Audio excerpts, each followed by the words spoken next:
paper. We're gonna see if we can do some ASMR while I practice my drawing. And keep in mind that I have, for the most part, self-taught myself with art, so I may not be very professional, but that's the point of me learning and practicing. And also, I don't have much experience using the different levels of pencils, so I don't really know which one is best. So, you can forgive me if it's obvious that I'm using the wrong one. But I'll just go into it and begin. And I thought about telling you what I was going to draw today, but maybe it'd actually be more fun for me to begin drawing and to see if you can guess what I'm drawing.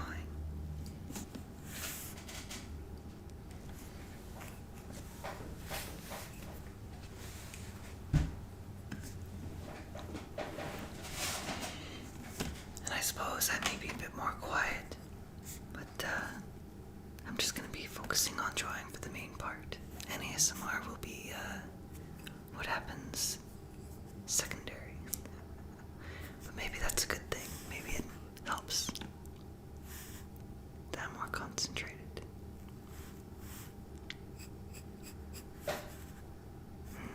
Don't have the best lighting here. I had a light here before. I wonder if I could find it. Give me just a moment.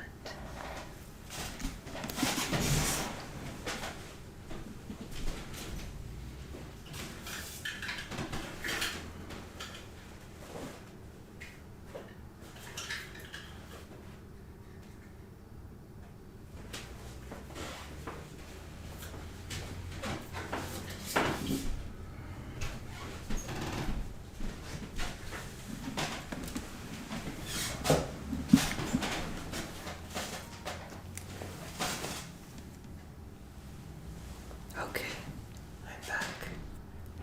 And I brought my star here with me. So maybe it can shed a little light on the ASMR. I don't know how bright that is though. No, it doesn't really bring out too much light. Here we go, maybe that helps a bit.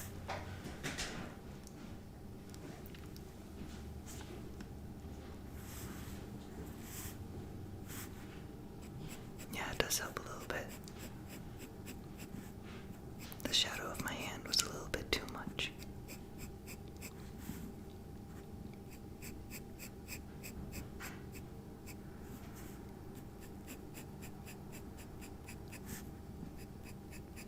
Also, I talked about it on my other channel, but just in case you're interested, I have started a gaming channel, and it is called Lobsters Are Blue.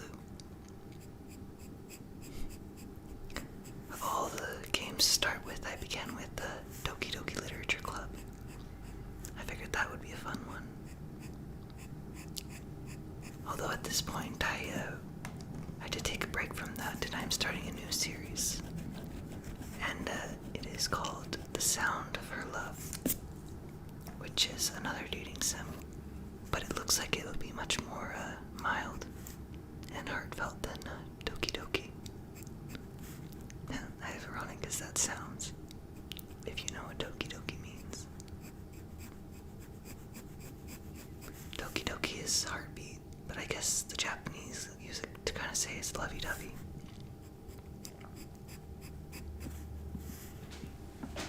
Which, if you've played Doki Doki Literature Club, you have probably seen that after the first playthrough, it becomes much less lovey. But let's focus on this now. We're not talking about that. I just don't have any plans for what to talk about, so I'm just going with whatever comes to mind.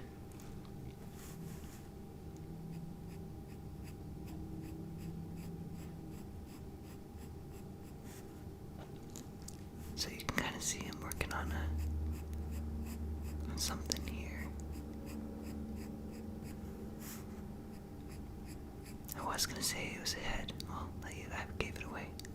But I was working on a head. But I guess you could say it could kind of look like a boulder from like a national park or something. They have those boulders that are on the little things.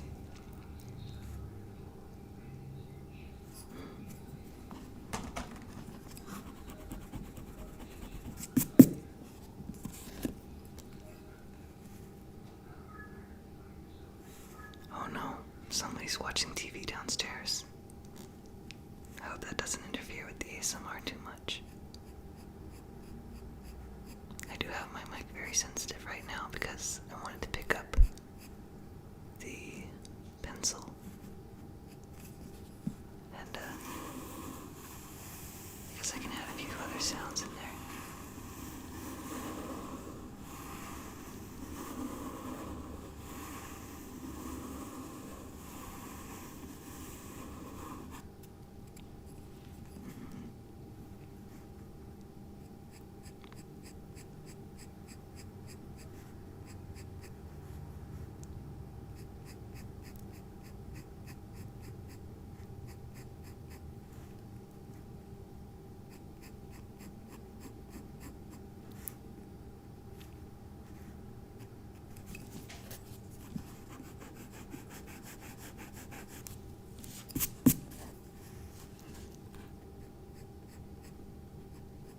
Maybe I'll give you a hint if you watch this far.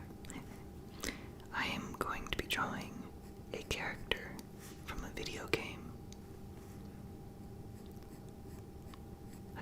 A video game that I used to enjoy playing when I grew up.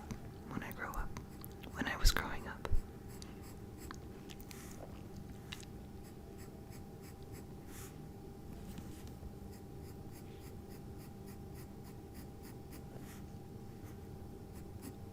I played it all the way through, and I think I played it probably 2 or 3 times.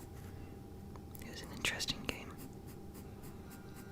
But I liked probably the story. The story was probably really interesting to it. I enjoyed it. I was gonna start talking about the story, but you don't know who the character is yet. But then again, maybe I should. Maybe I should just give it away. I'll give it another 5 minutes before I start talking about it. See if you can guess in that time if I actually have any progress other than a silhouette by that time.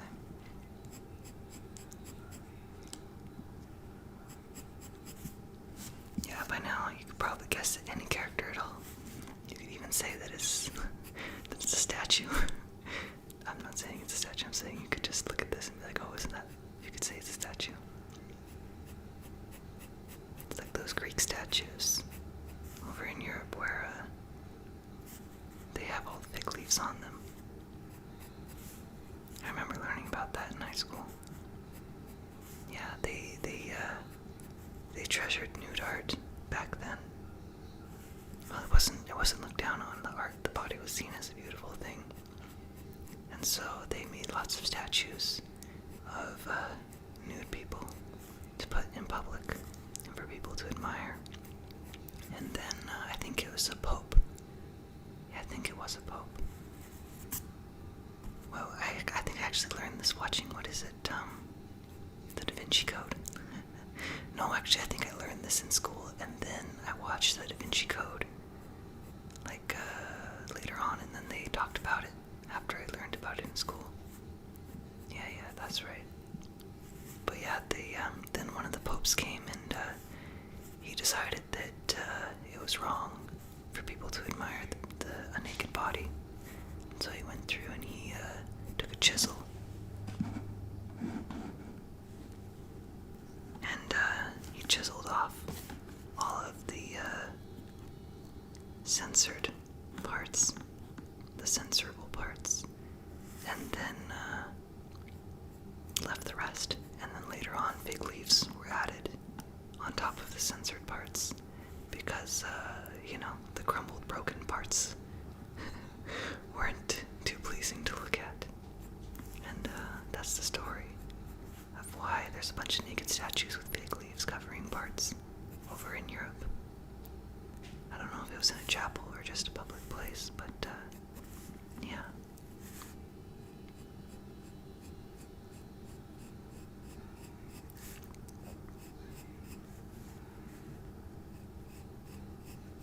I played lots of video games growing up. I have a few favorites. The one I'm drawing from is one of my favorites. Let's see here. I guess I was much older, probably in my late teens when I discovered it, but Devil May Cry was a good one. But not the original one, the remake. I haven't played the original ones yet. Well, I think I played like 5 minutes of one of the original ones, but then, I don't know, the play of the game was a lot slower than the remake. And so I kind of, I don't know, I didn't really get into it, but I didn't really give it a chance. I think it was at a friend's house that I started playing it. And he was already halfway through or so. And then I just jumped in and started off. Maybe if I began from the beginning, maybe it would be more interesting following along with the story. But I think the part where I jumped in was Dante was just in a library or something, trying to unlock some kind of code or figure out something, and I was going back and forth trying to figure out what it was. And then randomly, here and there, the enemies would appear, and you just like slash. Oh, the enemies are gone. And that was it. And so it wasn't too interesting. But the new Devil May Cry 3 remake was really interesting because the gameplay is a lot more immersive, and you have abilities to evade attacks, you have abilities to switch out weapons, so it's not just like a standard game where you're just swinging a sword aimlessly, and running in circles until the enemy's gone. It was actually a lot more thought-provocative, and you had to gain a lot more skill to do good combos and stuff. And one mechanic that was really good that I enjoyed about it is they tallied up the score of how complex your combos were, and so it kind of gave you an incentive to do more complex combos rather than repeating and just mashing buttons like other games. And so I remember, sometimes I'd play the same level several times over, just trying to get that triple S score. So that was fun. Yeah, Dante's an interesting character. And you got the other 3 characters. You got his brother, who was the really smart one. And then you got Kat, who, is kind of like a sister to him, I suppose. But not really. And, I don't know. It was kind of really endearing, like how they all work together. Yeah. Up until later on in the game, things change. But if you want to play the game, I won't spoil it for you, because it's a really interesting one and has a good storyline to it. And that's my chair. I have a wooden chair. Maybe that'll add to the ASMR. But yeah, it's a good one.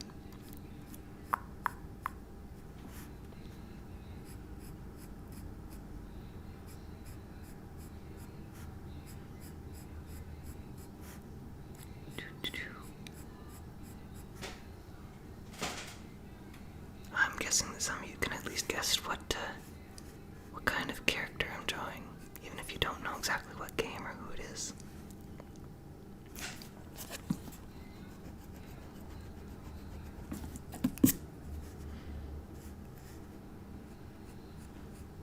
Yeah, this was also an interesting game. It had lots of different characters. Maybe I should give it away. Let me just finish this part right here, and then maybe I'll give it away. Oh no, you know what? Let me do a little bit of design on the head, and then that will probably give you more clues than this as to what game it is.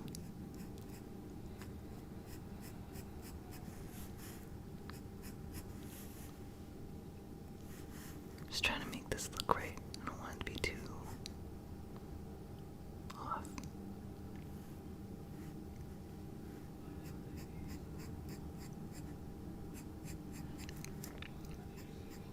I saw an advertisement for Good Omens the other day, and then I saw someone do an animation on YouTube making a parody of like Omens, and it looks like interesting. Plus, it has what is it, David Tennant?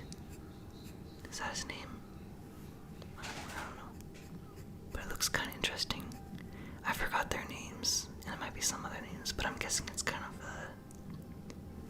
like the story of like Michael and Lucifer, basically looking down on Earth and kind of, I don't know, judging people or learning about people's lives. I had a friend tell me something that there was some kind of bet involved between them and how human society would go. But but honestly, I haven't seen any of the episodes, so I don't really know much about it. But that looked like a good one, and I think a friend told me about it once and suggested that I go see it. So I might add that to my list. I recently signed up for Hulu.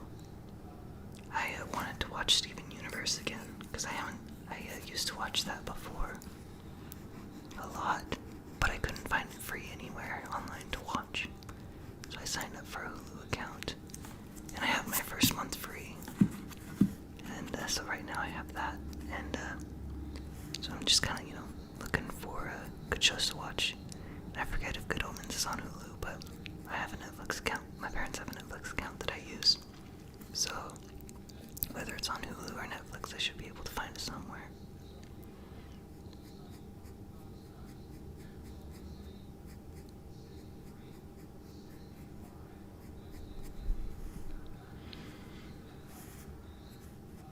Details here, I think it's looking kind of good.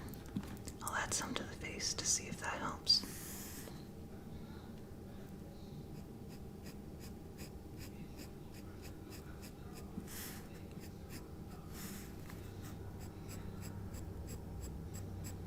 I'm gonna go lighter, do the harder details later. Today I watched a few tutorial videos just to get the basics. I probably should watch some more. I signed up for a Udemy course for drawing, and I've watched like 5 or 6 of the videos on there, but I'm still just at the beginning of the art stuff. Like most of the stuff he talked about was theory, so I haven't really gotten into too much in the practice. But I remember that was one of the important theory concepts. Is he said the details are only 20% of the work, and then 80% of the work is the actual structure. So right now I'm just working on the structure of the piece more, just kind of get a layout for where everything's gonna be and give a shape and form to everything. And then once that's set, then I can start putting in the details and darkening all the foundation that I put in here. So right now I just want to do it lightly, that way if I make a mistake, oh, there goes an ambulance. But just in case there's something I want to change or I make a mistake, I don't want it to be too solid, so that I can change it pretty easily, just in case.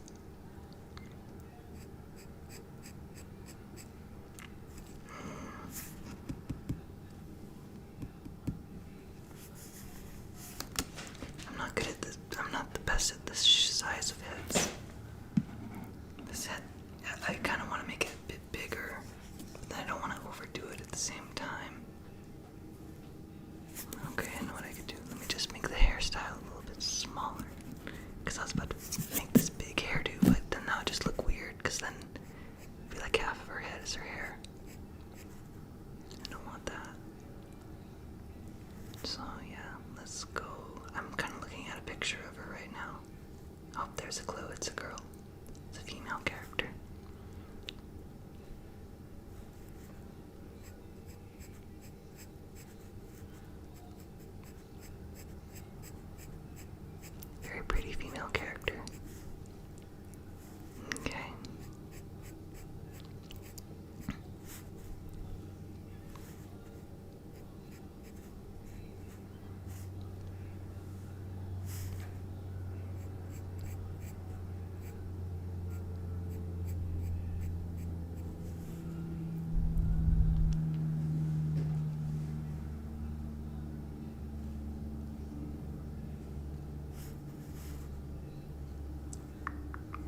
here, she kind of has like a Celtic braid coming down.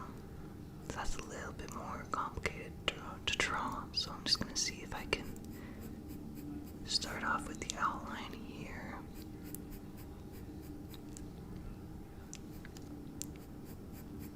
And her hair, she has, so giving more detail, she has a golden flowing hair. And it comes down here, and then obviously you can see that she has a wing right here. Oh, she has very long hair. Very pretty. That would take a lot of upkeep to have really long hair, but you know, if you had really gorgeous long hair like this, and people admired it, it would be worth it. It would be worth the upkeep. Well, you know, if I'm not one to talk, I don't have much hair myself, but I don't know. Long hair like this isn't really becoming of me, so I don't think I could actually pull something like that off.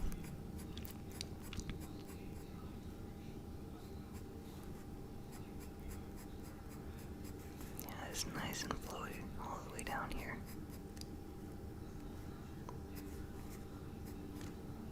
Yep, it kind of reaches down. Yep, here we go. Keep going. Lots of curves. You know, you wanna have the eye flow over the image. If you just have the hair fall flat, it's not as interesting to look at. But here we go. There we go. That's a good spot to leave it off at. And so, let's see here. Yeah, let's just start going backwards from the bottom instead of drawing them the other side. Yeah, there we go.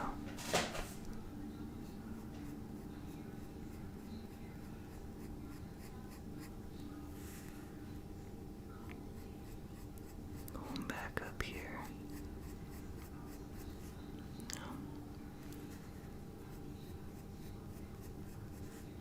It's funny, I used to play video games a lot. I had a little Nintendo Advance, Nintendo Game Boy Advance, and I'd take that everywhere. And my family went on lots of car trips when I was younger, because my mom had to travel a lot. And whenever we went places, I'd always play my little Nintendo Advance. I remember one of my favorite games ever was Yu-Gi-Oh! GX, with the one that has Jaden and Alexis and all that. And yeah, that was a good one. I play that all the time. I'd duel and I'd collect cards, and then I'd get more and more advanced decks, and I'd sometimes spend an hour just moving my cards around, trying to figure out the perfect deck to play with. Be like, oh, this deck right here, this is my Water Dragon deck, you know. This deck right here, this is my Destiny board deck. This right here, this deck is specifically to beat this one character, because I know that he likes to play these cards, and I'll get the opposite cards, you know. And so I'd sit there and I'd strategize and make these games, and I had fun doing that. And I remember, it's funny, they had that, what is it there? I don't even remember her name, but there's that red-headed teacher on Yu-Gi-Oh! GX, the game. And you know, all this was before I watched a TV show. That's kind of funny, but I was into the original Yu-Gi-Oh! And then I saw the new Yu-Gi-Oh! Game on the Game Boy, and I bought that. And that was before I started watching the series on, what was it, 4Kids TV. They used to be Fox Kids TV, and then got changed. Oh yeah, what was I saying? And then there's that one, the PE teacher who has like the red hair. And I remember, as a young kid, I fell in love with her. It's the funniest thing ever. But I mean, when you're a little kid like that, like honestly, like I'd play it and be like, oh, you know what? I want to duel against her, just so I can look at the pretty icon of her face when it pops up when it's her turn. It's like, I'm going to summon, you know, whatever. I don't remember what kind of deck she used, Winged Dragon or something like that. And I'd be like, oh, look at her, she's so cute. And I would always play against her because I liked looking at her. And yeah. And then I went and I I watched the TV series, and I was like, oh, this is awesome. I get to see her on the TV series. This is gonna be so cool. I'm gonna get to hear what she sounds like, because you have this image in your head of what it sounds like. Oh, I remember they had Valentine's Day duels, and I always had my Valentine's Day duel with her, and I got chocolates for it. And she'd always be like, oh, don't you want to like go with one of the younger students and like duel them for some chocolate or something? And I'd be like, no, you're the sexy teacher. I want to duel with you, and I want to get chocolates from you. And so, yeah. And then I watched her on the TV series, and it totally ruined it. It totally ruined it, because on the TV series, instead of having this like sultry, sexy voice that I always imagined her with, she had this like high-pitched, whiny voice, and I was like, no, why did you ruin it? Why? Yep.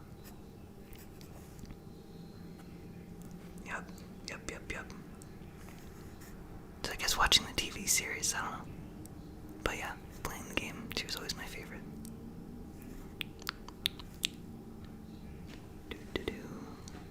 What should I talk about? Oh yeah, I guess let me finish the little details on the face here. You kind of have an idea of the braids here. It's a little bit more complex, but I'm gonna work a bit more on the face now. So let's see, kind of the middle of the face is here, and she has just like a cute little video game character anime nose right here. And then here's her smile. I don't want it to be too cheeky. It's just like a normal. It's just like a normal smile. Smiles are so delicate. Just the tiniest turn can change the entire expression. There you go. That's more of a happy smile than a cheeky one. And you got the little false lip right here. Just like in Kim Possible. They always had like the one lip that had lipstick on it. I remember that. It's funny, I thought about it one day, I'm like, that's weird. That's weird, but then I think about it, I'm like, you know what, it works. Because like it totally like goes with the cartoon style without having to have their lips take up half their face, you know?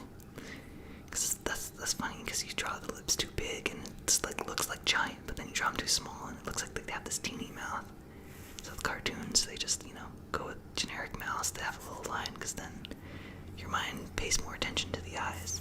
So even though, people draw the eyes like twice as big on the face as they actually are in real life, because the mind focuses more on the eyes than it does on the rest of the face, it looks more natural.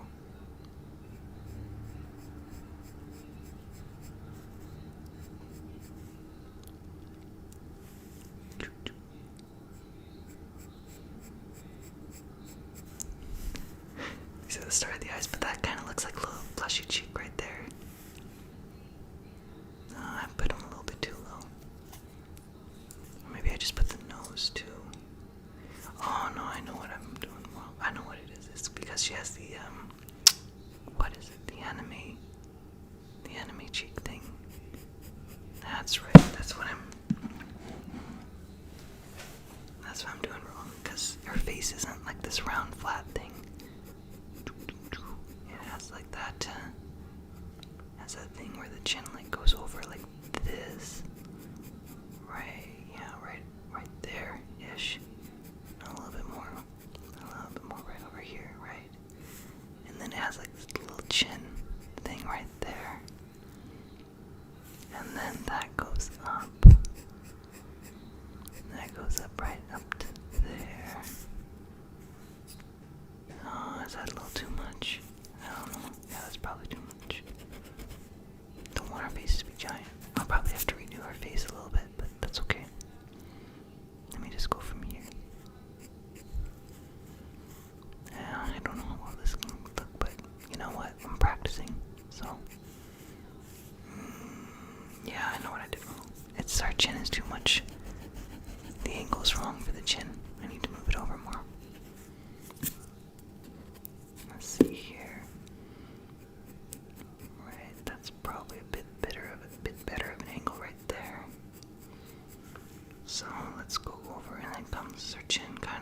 comes to the point of her neck.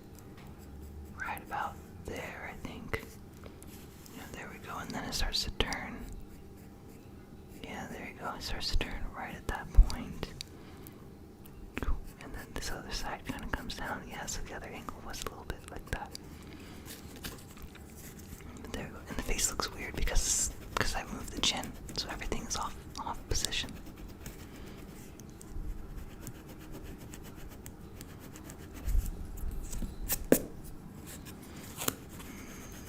Make this a little bit different.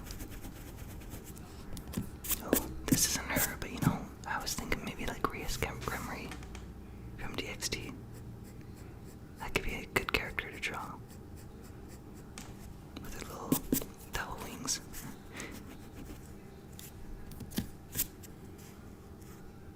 Why I remember watching that.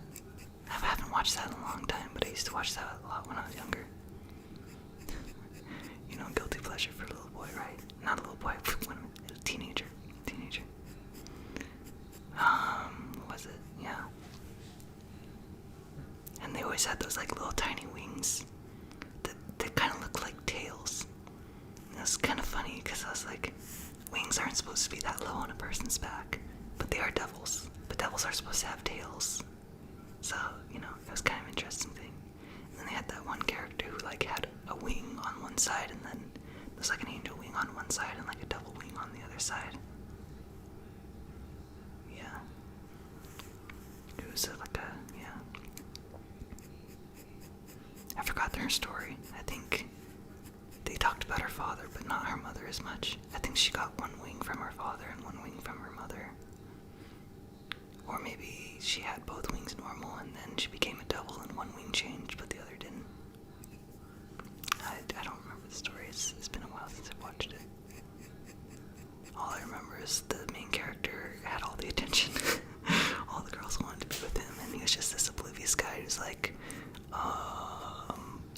sexy girls, whatever.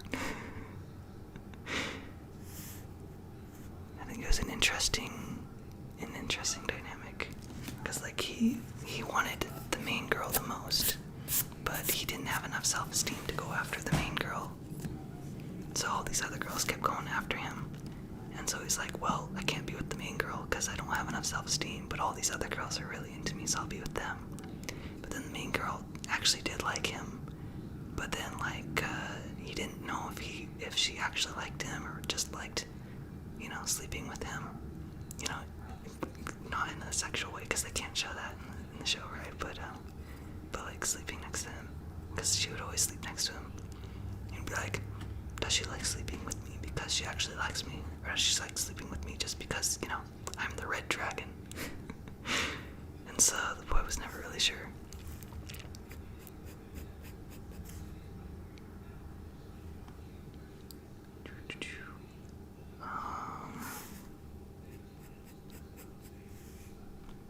The red dragon. It's funny.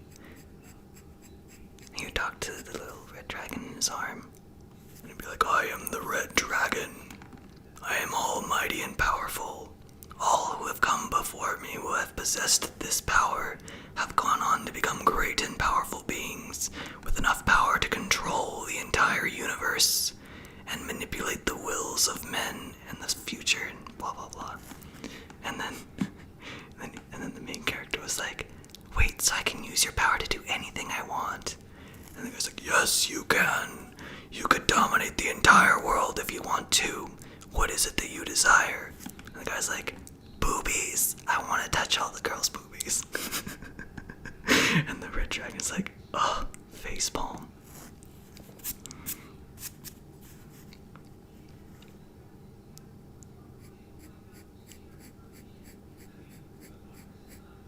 Yeah, they had lots of conversations. The one dragon kept telling him, okay, you say, you want to touch all the boobies, right? It's like, yeah, man, I want to touch all. Okay, well, if you want to touch all the boobies, then become the most powerful person in the world, and all the girls will love you and want to be with you. And he's like, then I'll get to touch all the boobies. Yes. But he never really tries to dominate the world. He just follows the one group of girls all the time. Because was like, these are all the boobies I need right here. It was an anime with lots of fan service. I hope that this isn't getting too off track for an ASMR video, but whatever. I'll talk about whatever comes to my mind.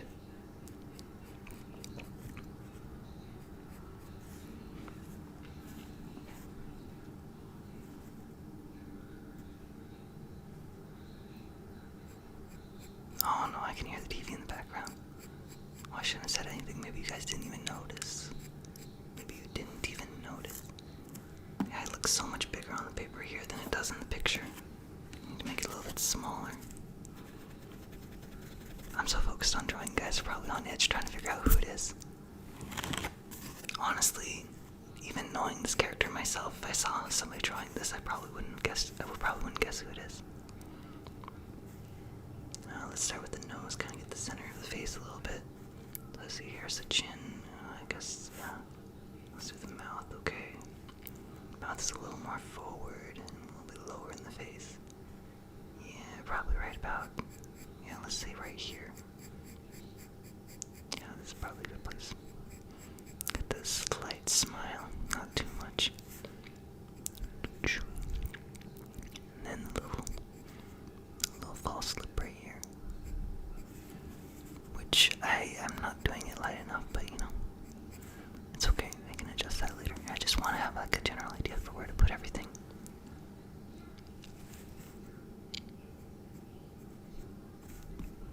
Okay. And the nose is... Where's the nose? The nose is like right around here. No, that's a little too high, yeah. The nose is a little closer.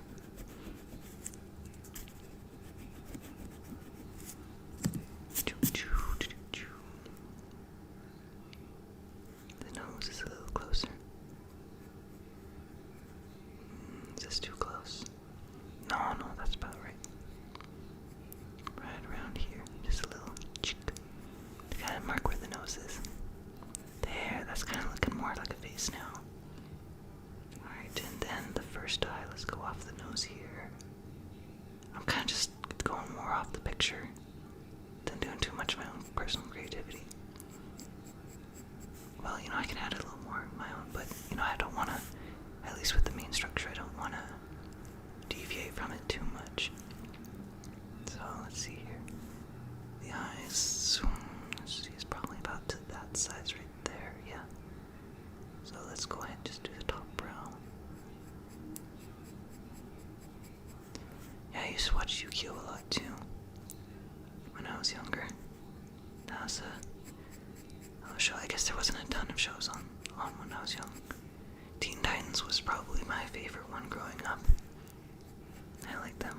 Robin and Starfire always had their romance teased and nothing ever came of it. Now what is it? Beast Boy and Terra. That was a sad one. I was really rooting for Beast Boy and Terra to work out, but things didn't work out in the end.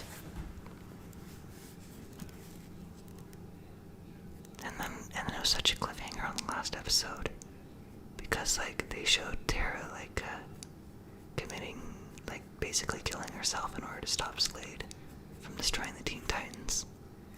But then Beast Boy found Terra again, and then it was like she's alive, and you're like, wait. But then she was like, I don't know who this Terra person is you're talking about. She had absolutely no memory of ever having superpowers or anything. And Beast Boy kept trying to convince her, like, no, I'm your love, I'm the love of your life. Like, you need to be with me. And she was like, I don't know who you are, stop bothering me. And Beast Boy kept, like, showing up in her life, trying to get her to remember the past, but she never did. And then that was kind of the last episode, and you were all like, and you were on the edge, and you're like, oh no. Is it Terra? Is she pretending not to remember? Does she actually not remember? And then Beast Boy, like, went back to the place where her body was supposed to be, and her body was gone. And so he was like, it must have been. But then again, her body was like, what was it? Oh yeah, she made a volcano fall on top of her, and she destroyed the enemy hideout in the process or something like that. And then she ended up getting drowned in lava, and her body turned into stone. And then when you went back, the stone was gone. But then you're like, it was stone. It could be that it crumbled to pieces, or, it could be that, or what? It could be that somehow she got unturned from stone and she's back again. And so, I don't know, it was super cliffhanger. And then they came out with what is the Teen Titans Go, the movie. And then they had that little teaser at the end. And they were like, if we make enough money from Teen Titans the movie, if we make, what is it, like, I don't even know, like 60 million, whatever it was, then we'll use the money to make a season 6 of the Teen Titans. And everyone was like, yeah, I think it was season 6, but to continue with the story from where Tara left off.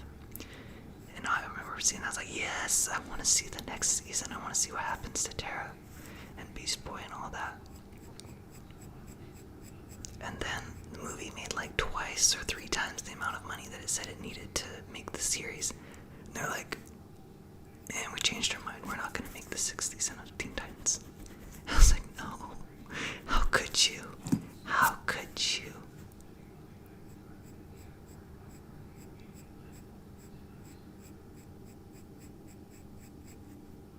Yeah, that was disappointing. I wonder if I should go back and rewatch all the old Teen Titans. That'd be kind of fun. There's probably a lot I forgot about it. What is this delightful yellow drink? Starfire, that's mustard. It is most scrumptious. I want to have more, please.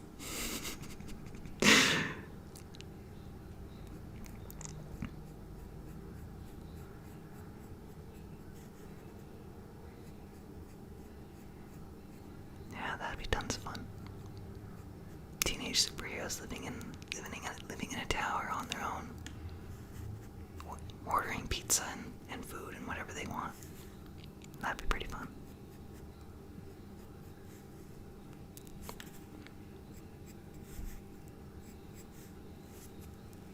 Alright, I think I got the eyes good. The head, let's just pretend like this side head's a little closer, so that explains why it's drawn a little bit like that. Yeah, there you go.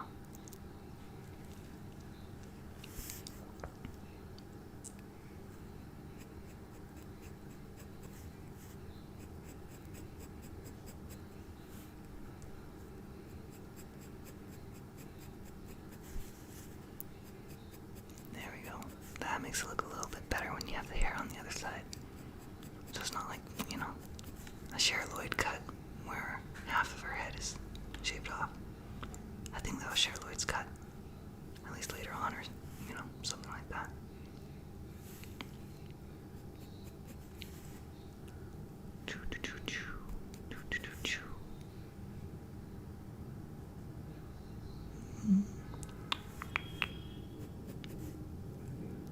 Well, anyway, I guess I'll start to reveal a bit more. The game that I played that this character is in is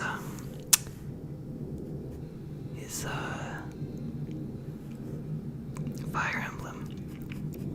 That was one that I really enjoyed. Fire Emblem.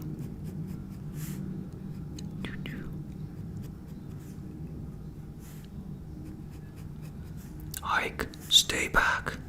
No, father.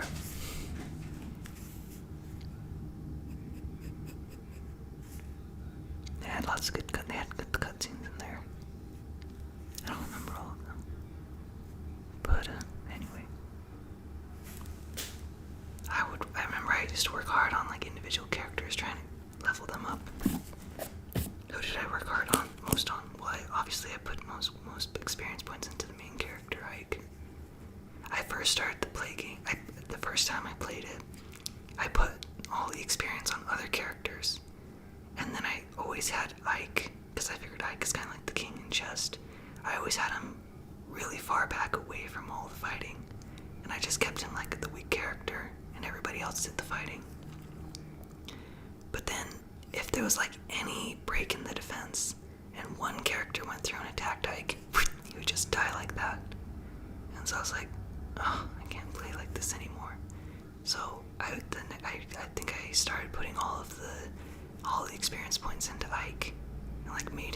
the strongest characters. And even though he was the king of the group or whatever, like the chess, because it was kind of made like a chess game, that if you took out the enemy commander, you won. And the enemy took out your commander, they won.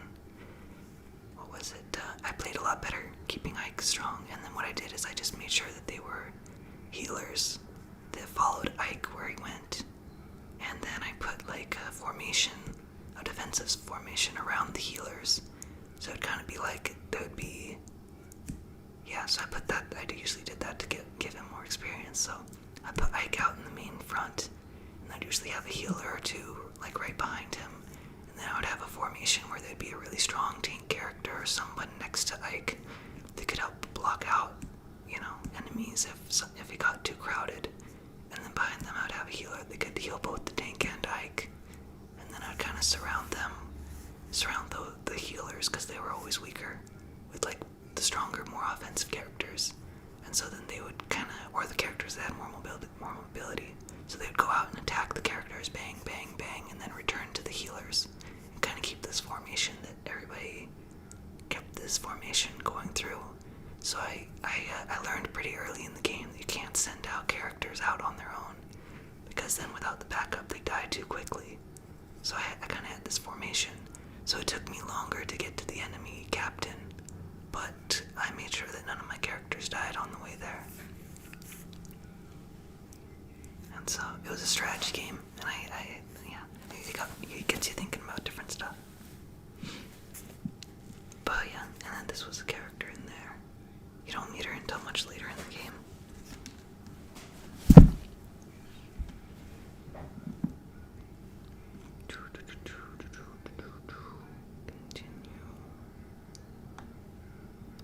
Continue.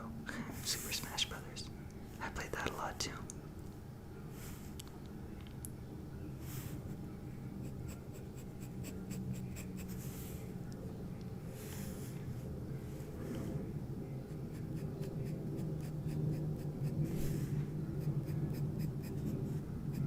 Anyway, I guess in the game, I'll just keep talking about it. You might have guessed kind of if you've played the game before.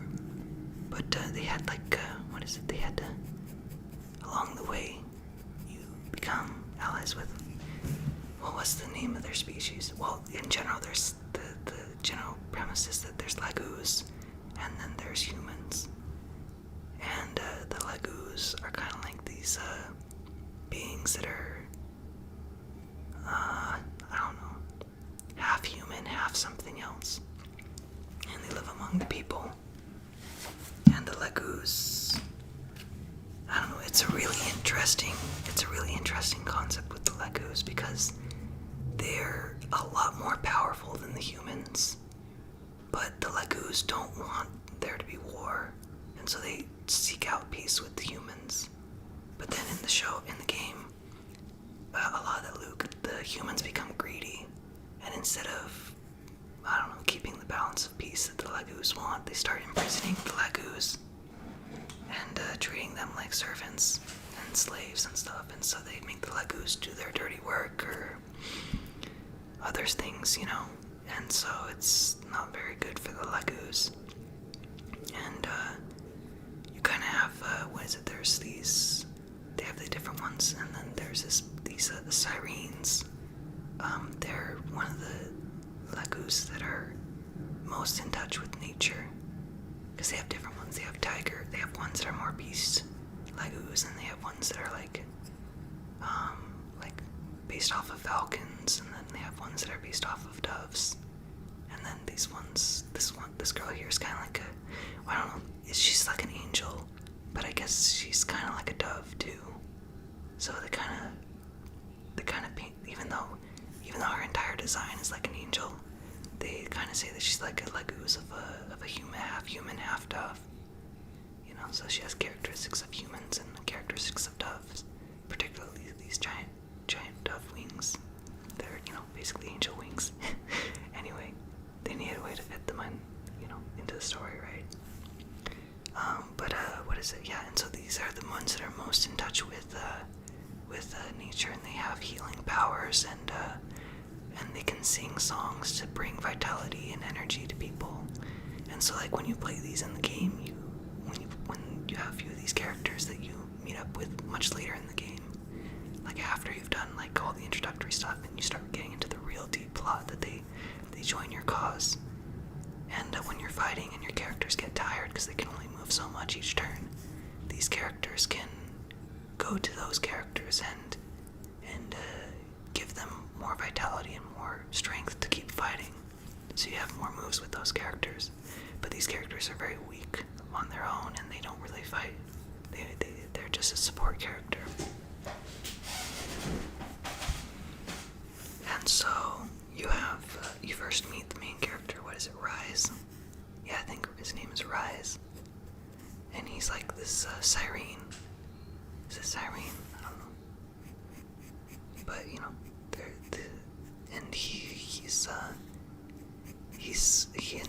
he's been trying to keep the peace, trying to do non-violent ways to keep peace between everyone for a long, long time. But then, what is it? But then he receives news that the humans have captured and I don't know, done terrible things to his sister. And so that starts getting him angry, and he's like, what's the purpose of all this peace and all that I've done if they're just gonna capture my family and do these absolutely terrible things to my family? And so the main characters join up with Rise. They find him, and they go on a search for his sister, and they end up finding his sister like being held prisoner by this duke. And it's like this duke who's like he's this duke who's just like this really greedy guy, and he's like buying Legus as slaves, and he has all these Legus that he just controls and forces them to do his bidding. And then he basically just bought this girl because she was a rarity, and he wanted to add her to his collection because he viewed them as collectibles rather than as living beings. And so you kind of join him, and they go on this quest to kind of save her. And then they end up rescuing her. And then she joins, but by the time that they end up rescuing her, she's been harmed pretty bad, and she's not able to speak. She can still sing and she can still do other stuff, but like she has difficulty speaking. And what is it? They end up going to the Cyrene Forest, which by that time the humans have set a fire to, and they burned all the beautiful trees that were there in the forest, because it used to be a haven. It used to be a haven for the Cyrenes to go to. And upon seeing that, Rise is absolutely furious and frustrated, and you can see throughout the thing just slowly, you start to see Rise's change. What is it? As he, I don't know, he wants to change things, but he doesn't know. I don't know. Anyway, you see a lot of his internal struggles throughout the whole thing. And then he goes to the forest, and I think it's not too long after they save her, and he learns a spell that is supposed to, that if he sings the spell, it will kill a lot of the humans, but the price of the spell is like his own soul or something like that. And so you see him there, and so he goes and he starts to seriously contemplate singing this song. And so it will end up destroying him, but at the same time killing. Well, no, they said it would warp him into a monster, so he would lose all of his beauty and all of his originality. But in exchange, it would destroy all of the humans that were killing the Legus. And he's about to sing this song, and then I'll just go into this. Is his sister right here, Leanne.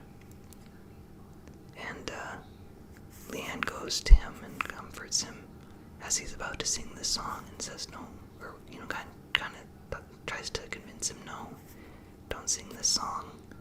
It's not worth it. We can find another way. you don't want to destroy all of them. We can find peace another way.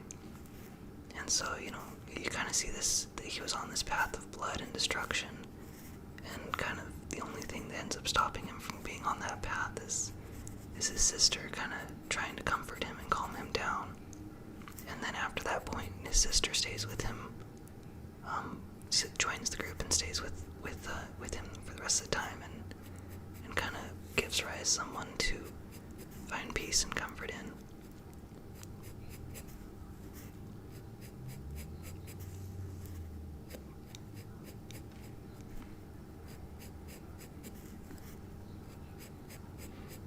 And then after that point, you kind of start seeing Rise change. And rather than being on this path of blood, he starts to kind of think more about, ways to find peace and other ways to do it. And so they continue on their journey together. And it leads them to a new capital. And they end up, a lot of spoilers. But yeah, they slowly start finding ways to find peace and to rebuild what was broken and lost.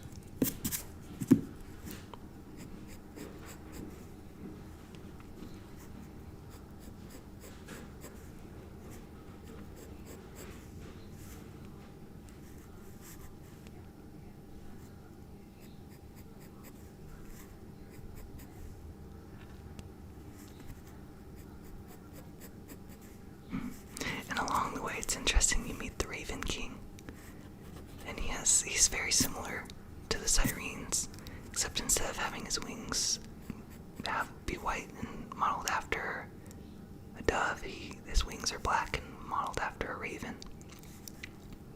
And he takes a completely different approach to his interaction with humans, rather than the other Laguz, which are on two completely different sides, where there's some Laguz that say, we don't want to fight. It's better that we be slaves than we start a war full of killing.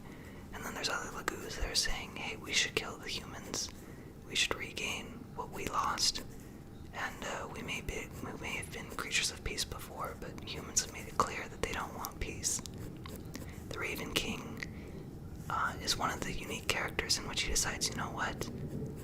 If the humans are going to play in their devious world, I'm just going to play in a devious world of my own. And so he begins to work kind of along with the humans in the black market. And he, does illegal things and illegal crimes.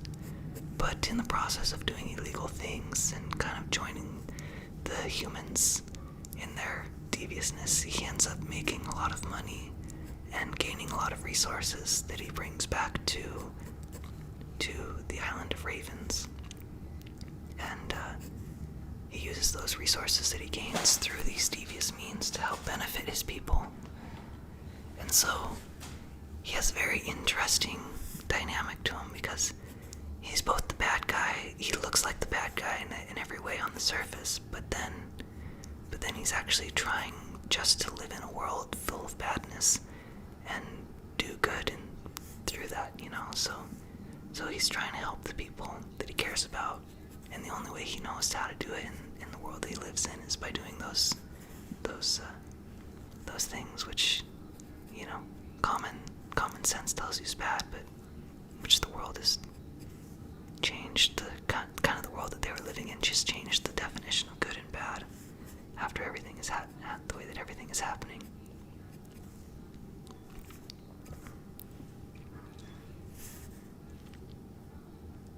And so it's interesting to kind of see his story unfold among everything.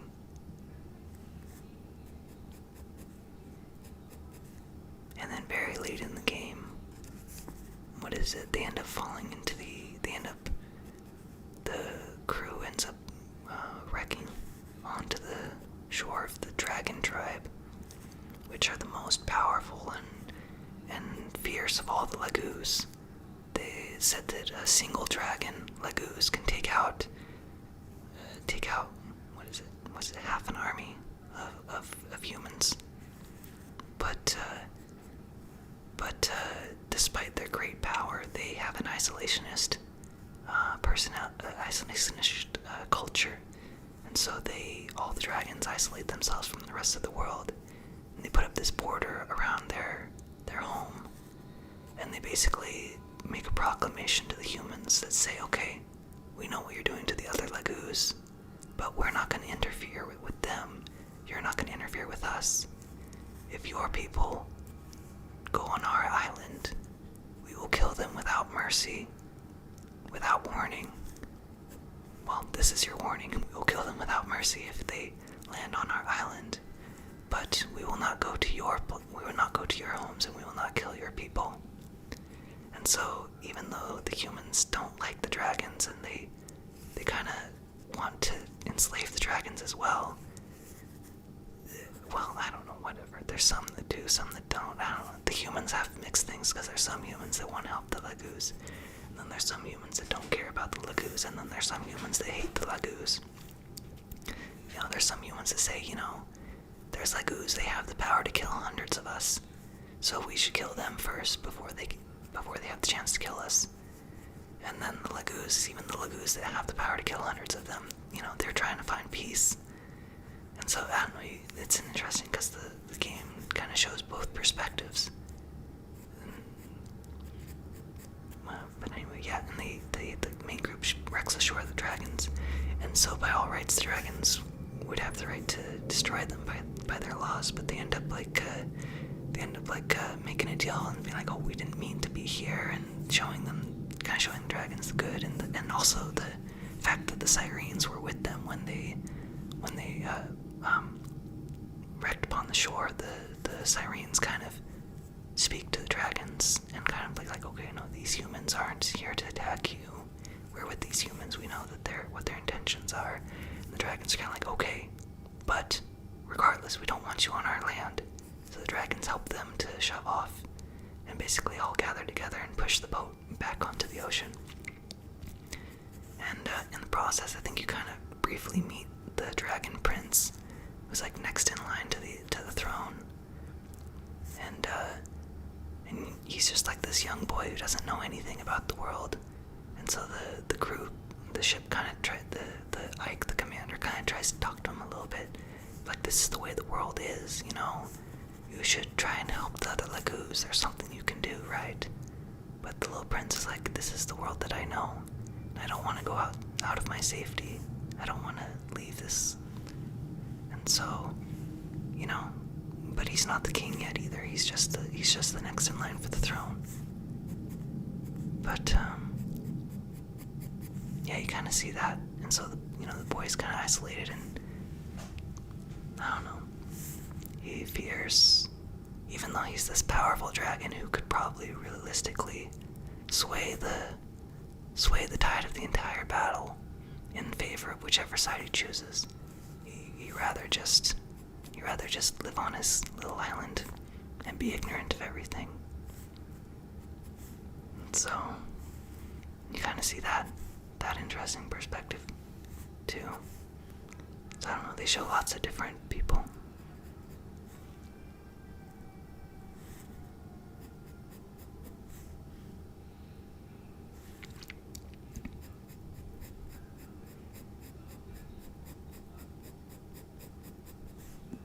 Oh yeah, and along the way they end up meeting, the queen of one of the largest capitals. And they kind of see an interesting story there, because they have the queen who everybody worships and is basically like the priestess. But then you also see that, as well as being the priestess, she has dukes and stuff that are in charge of the regular affairs of the kingdom. And so you kind of see the difference in, well, everybody thinks that she has all the power to do everything, but then you see all the dukes and everything making the rules and enforcing things, and you see how in reality, the dukes have way more power than the priestess, and they just kind of, they kind of just push all of the blame, all of the perspective of everything happening onto the priestess, even though, the priestess doesn't have as much power. well, anyway, I won't say too much. I'll just leave it at that. But yeah, you kind of meet her, and you get to see her perspective on the whole situation as well. So it's an in-depth story that kind of brings you along all these different sides along the way. I realize that this ASMR is getting long, but that's okay. If you guys want to stop and leave, you can leave, or if, even if this is a really long video, you can always come back for more later if you want your ASMR fix at another time. Or, if you want to sit down and enjoy the whole thing before you go to bed, feel free. Or, for all you want to wake up to the ASMR, go ahead and do that too. I'm not one to judge. Everyone has their own time when they like to be relaxed. Even just for a little mood, pick me up in the middle of the day.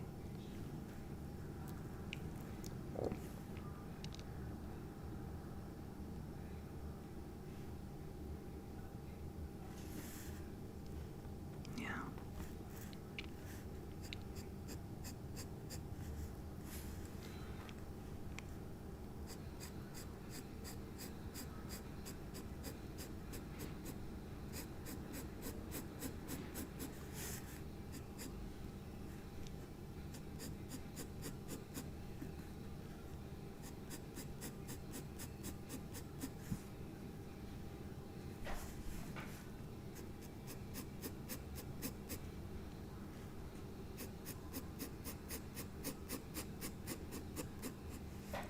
This character has very nice, long golden hair. Very pretty.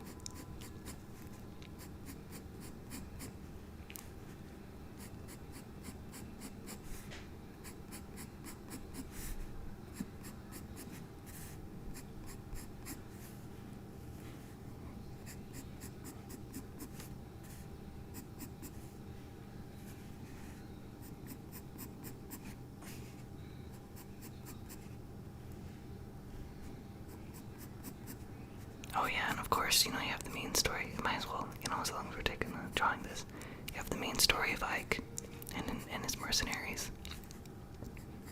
And you kind of follow at the beginning where his father is the leader of the Grail mercenaries. His father is Grail.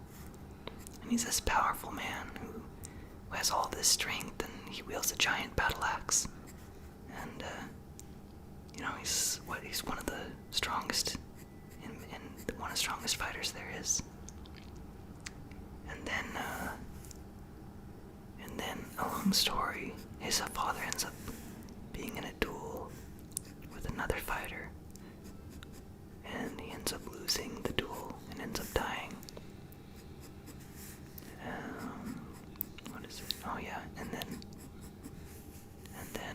after he dies, and Ike is there to witness it, like his father tells him to go to sleep. And that was the whole Ike stay back, because he's challenged to a duel in the middle of the night. And then Ike sneaks out and he sees the duel, and he witnesses his father's, losing, dying. And then he goes back the next morning and kind of reports it to everybody else what has happened. And they hold a burial for his father. And it's a big change in Ike's life, because he was being trained in the mercenaries, and he was being trained for battle. But at the time that his father was killed, he was only just starting to be trusted by his father for learning how things worked and how to. So he only had a little bit of training before he was just thrown into it. And it's interesting because everybody sees him as the next leader, and he sees himself. He thinks, no, I'm not the next leader. I don't have the skill that my father does. I don't have the leadership abilities. And he's kind of scared of running this group of mercenaries, especially without any previous experience. But everybody refuses to, when he tries to give the leadership position to somebody else, everyone refuses. And they kind of put him as the leader of the group. And says, "You have to be the leader. You are the son of Grail. You're the only one who can lead us now. You have to fulfill his legacy." And so Ike is resistant, but he ends up under everyone's expectations, taking over the position.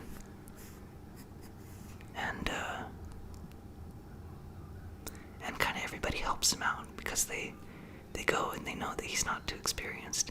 And so even though they call him the leader, they all kind of be like, "Okay, Ike, this is the way that your father did this thing, and this is kind of a good idea for how you could do this. But of course, you have the final word in things." And so they all kind of like give him little nudges and help him along the way to kind of become a leader. And so in that whole process, you can kind of see that it's less of Grail being like this leader who controls everything, and more like they're all a group of people that are working together, and just Grail is the one who kind of makes the final decisions and kind of brings everyone together. If there's a disagreement between two sides and they don't know how to resolve it, they turn to Grail, and he's the one who resolves the conflict. So you see him less as this, well, I don't know, at least that's the way the game kind of portrays it. But at the same time, he is the leader, and he has that, ability that if something's important, he's like, "Okay, no, everybody stop what you're doing. We have to do this right now. This is important." And then because he's the leader and they follow him, he has the right to say that and make that change, or, do something like that. And, there's always you can see that there's a balance between things. But yeah, and so the story kind of starts after the point where, well, no, it starts before then, but yeah, and so he's there.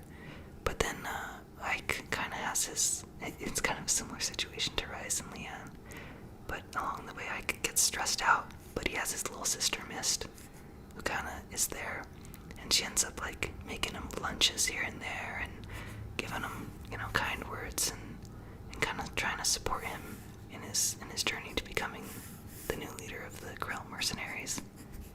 And even she becomes a playable character, and she joins the fight, and she's a healer. And goodness gracious, I put a lot of experience and care into Mist, because she's so weak in battle. When you first put her out there, she's a good healer, but she's so weak in battle. And if she dies, then the game continues, and so you lose. If you lose Mist, then that's it, you lose Mist. So I worked really hard to keep her alive, and I kind of had her as one of the main healers that I kept with Ike, because Ike was the strongest. I always made him the strongest because that was what made most sense, and then I always kept Mist next to him. That way Ike could protect Mist, and at the same time, Mist could help heal Ike and keep him, strong in battle. And so that was playstyle. Plus when you level up Mist to the next level, she becomes a cleric, and then she becomes one of the healers that has the most mobility. So she's able to travel a lot faster and a lot longer distance on the playing board than any of the other healers. So that kind of gives her an advantage to be able to, if someone else is in trouble, to kind of leave Ike's sight, heal them, and then be able to return to Ike. And also if she was in danger, it gives her a little bit more ability to get away. But to get away from the situation. Once she was in the situation, she was in trouble.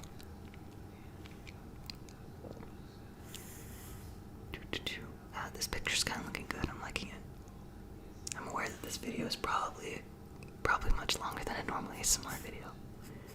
But I'm not just rambling to ramble. I'm rambling while I draw. Although sometimes I do take too much of a break while I'm drawing to talk about something. But that's okay, because it's interesting stuff.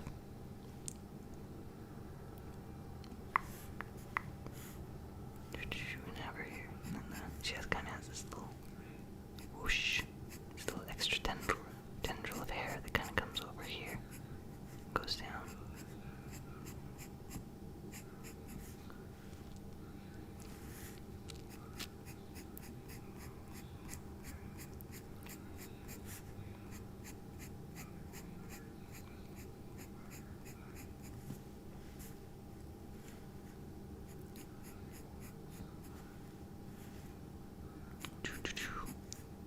Oh yeah, and of course there's the main character. The main character is the enemy character. It's kind of like the Grail of the opposing team. I forgot his name. I don't remember his name. But he's Ashnard. That's what it was. Ashnard, the Mad King. And so they kind of show him, and he's this king who has become obsessed with power. It's defined his entire life, to the point where he actually led an army to capture a dragon, and he put all of this effort into capturing a single dragon just so he could have the prestige of riding it. And so he's one of the only men in the entire kingdom that has a dragon as his slave, and he rides it into battle wherever he goes.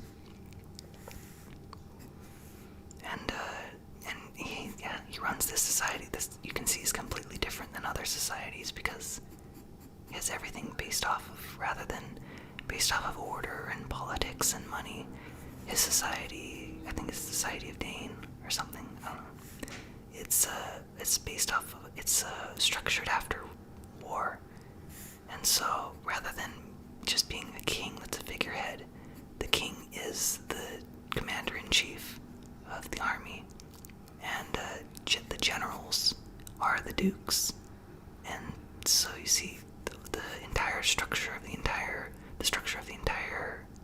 civilization is based off of the army, where the higher of a position you have in the army, the higher of a position in political power you have, to the very point where the king set it up so anyone could challenge him that wanted to, and if anybody defeated him in battle, they would become the new king. And so he kind of prizes himself in this society because he says, there's no idle, empty positions. Every position that somebody has, they have it as a result of them earning it through hard work or through their own personal skill. And then it also goes down and it encourages all the people at the bottom, because instead of people thinking, oh, I'll be a poor farmer peasant for the rest of my life and there's absolutely nothing I can do about it, if they train and they become a good fighter in the army, even somebody who was born in the absolute lowest position, the lowest status, can work themselves up to becoming a general and being rich and powerful. And so because every single person has that same opportunity, it builds this motivation throughout the entire society. And so, you see the way that structure is, that when you look at the other society where, you have the priestess society where everybody gets their position by birth. You have the dukes that have money, and then their children, regardless of whether they're hard workers or regardless of whether they're lazy, they just gain all the money without having to worry about anything. You see that side, and then you see the poor people. They're born poor, they stay poor, and nothing ever changes, and they have this class system that always lasts. But Dane, even though they kind of are seen as the enemy because there's so much based in that society around war and people, and you see kind of the effects of that war and stuff, even though that's the case, they show the good of that society as well. Well, not the good, I suppose, but they show the way that society works and motivates everybody, because then everybody has a chance and everybody has motivation. So, even the king himself, even a peasant could become the king if he challenged the king and won. I mean, the king prides himself on being the strongest, and he was near undefeated. He is undefeated because he's the king, right? But you see that different structure and how that society works. So there's a lot of philosophy as well as deep story in this game. Plus, it's kind of a fun game to play.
came out, it was like, oh my gosh, it's the brand new thing. Like the Nintendo 64 is like, eh. But the GameCube, that's the futuristic device. And now people look at the GameCube like, oh yeah, that old game system.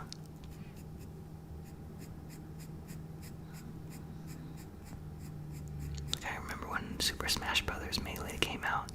I was like, oh my gosh, it's just like Super Smash Bros. But you have so much more that you can do in it. It's so cool. And look at all these characters.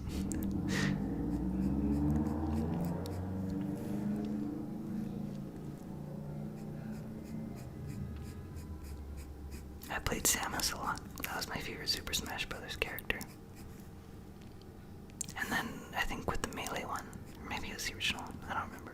They came out with Mewtwo, and Mewtwo was basically like Samus, but with like a few tweaks. And then Mewtwo became my new favorite one.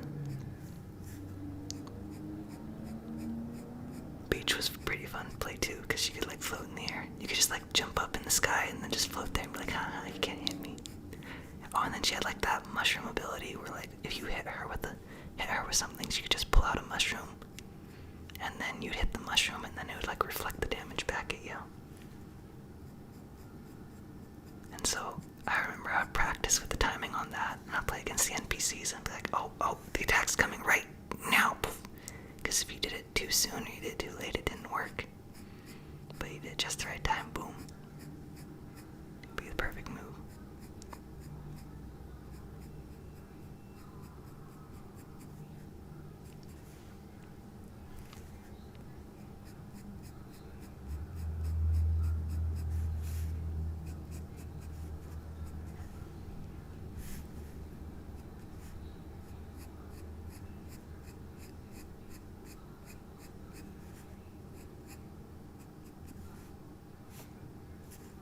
Yeah, it's coming out pretty nice. Like I wasn't sure how well it would turn out at the beginning, but now it's starting to look like a really nice picture. Oh, I see, that's why they put the hair there. Okay, that makes sense.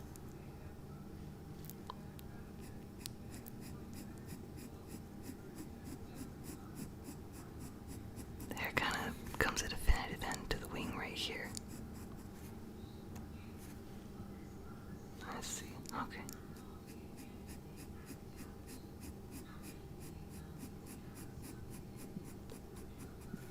Very pretty.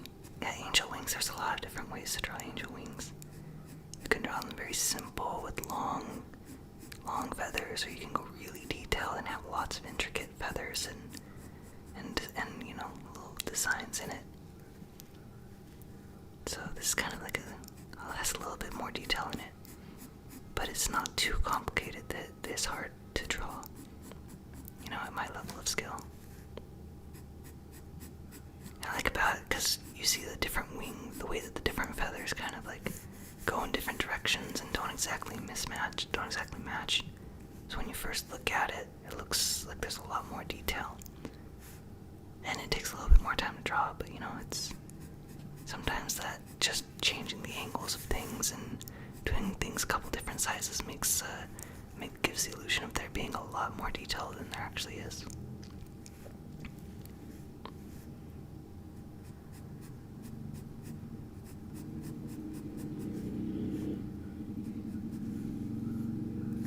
There we go, that's a pretty wing right there.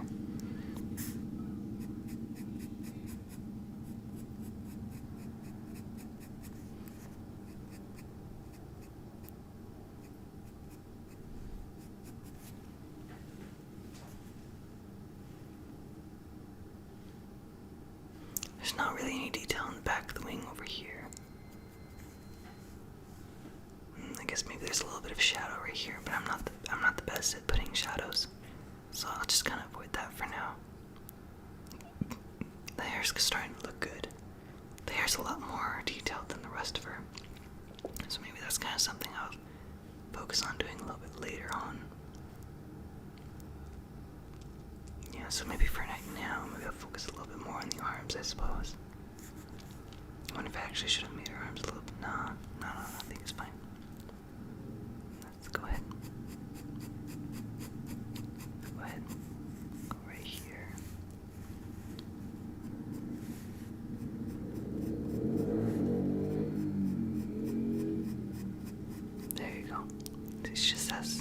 She has a more intricate outfit over her arm, but I just want to start with the base form of her arm. But she has like a poofy ceremonial dress on, with like these big poofy things around her arm, but I know their arm's probably more like more skinny like that. And then I can add the poofiness over it. There you go. And then her waist, you know, in a typical anime girl style, has that little hourglass figure to it. So it kind of sneaks around here. There we go. And then just goes down right there.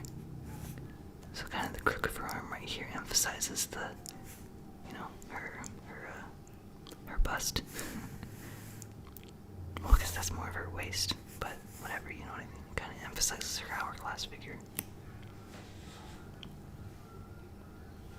Let's see here, and then her other arm comes down here. And then she has this long, like, ceremonial thing that comes off of her arm. Because I could kind of go into drawing that, but now let me go with the top of her dress right now. Let's see her collarbone. Let's see, this kind of comes down right there. Yeah, you got that little bit right there, and the neck to kind of emphasize it. There, see, just that little tiny line brings out more of the neck and connects it with the body. And then you have her collar. Her collar kind of looks a little bit off in the picture, but that's okay. Let's see here. Her collarbone's probably right about here. Maybe that's a little too low. Yeah, I think that's too low. Because we have to put the neckline of her dress, and we don't want that to be too low because it's kind of like a priestess. She kind of has like a priestess look to her, but you know, more like a modernized look as well. You know, like the video games, they have the religious people and kind of have the robes that look religious, but then at the same time, it's not too covering, because they still want them to look like they kind of have like modern day clothes at the same time.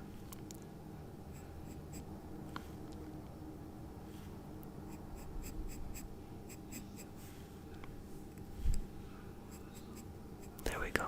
And then, whoops. Am I still recording? Yeah, I'm still recording. Okay, good. Just making sure. That would be a real shame if I did all this and then found out that my camera had turned off.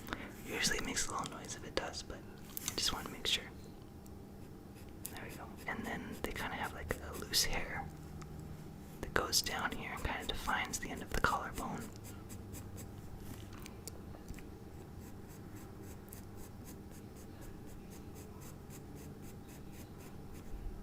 There we go. There we go. Yeah, that's looking good. Okay. And then you kind of have the ceremonial dress that goes over, and it goes all the way up to the shoulder over here, the neckline. And it goes down here. Let's see here. Yep, over here. Goes, kind of follows underneath the collarbone. It goes a little bit more forward here, and then it kind of has this little tiny heart-shaped dip right where the collarbone would be. There, right where the collarbone would be. It's probably a little bit more over than that. I see, it's kind of because her whole body's turned this way a little bit, so that's why this collarbone is a little more emphasized than the other one. Yep, there we go. Oh, maybe a little bit more of a curve rather than a big dip right there. Yeah, because it's more like a heart-looking shape. There we go. That's probably better.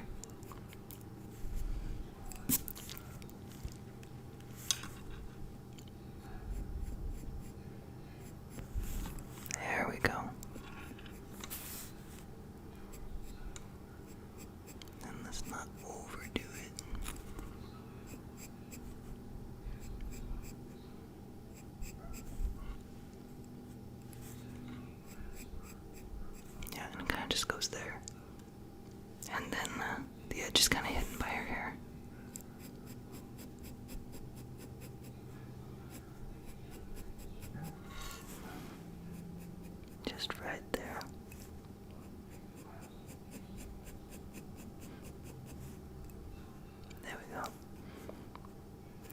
as much hair in the picture, but I don't know. I like it better this way because the picture kind of has him like end up here, but then the collar line goes there, so it doesn't exactly match.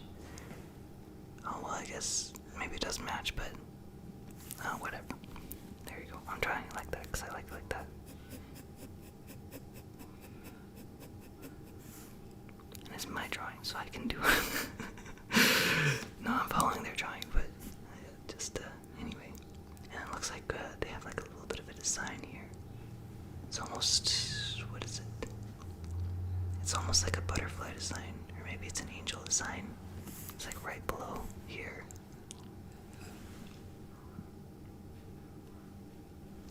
I don't know.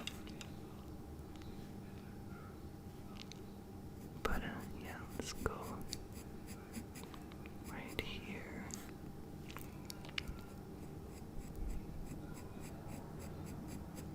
It's not a super defined shape, it's kind of just like these things here.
Almost like teardrops, I guess, maybe. No, not exactly like teardrops, like little waterfall looking. I don't know, but you see what I'm kind of going at.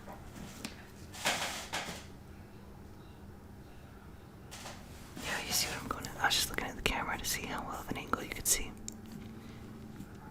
But yeah, it kind of has that look to it there. And then right here, then it kind of has this.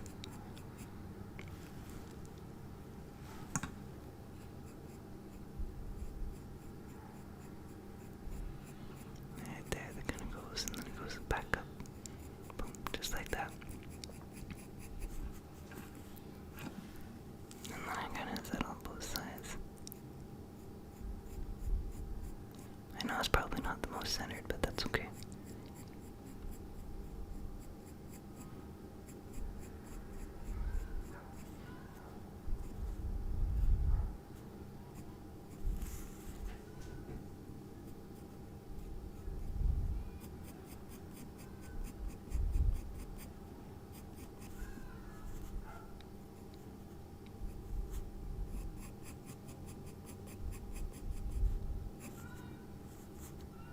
Yeah, there you go, that's good enough. And then she kind of has her hand right around here. Like she's holding it up right around her chest area. Which there's shading to emphasize that, but I'm not the best at shading, so.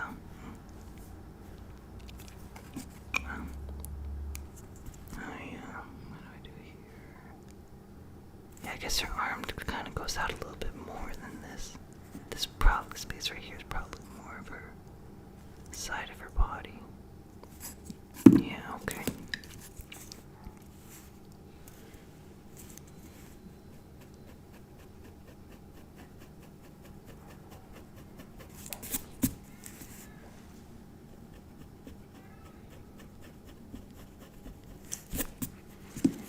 Okay, there we go.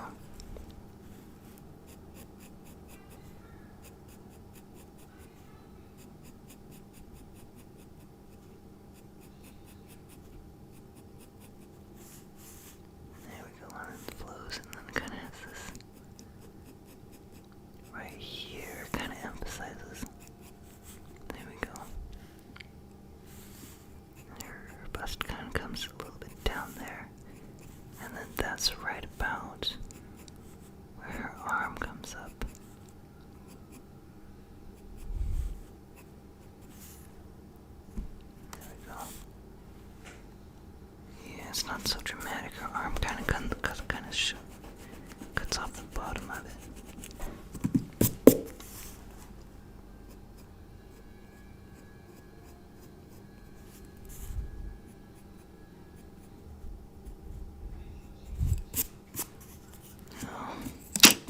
I'm not, like, you can tell that I'm not the best.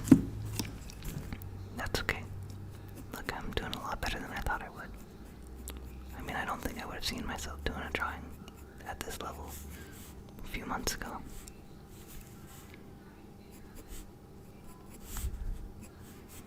There we go. Just a little emphasis right there. Boom.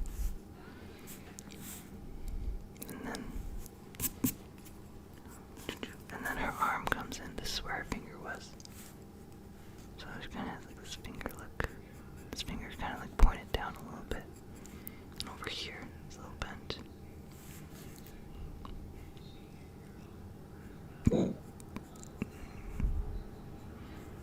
Right there. And then she has her next finger right here. Coming over.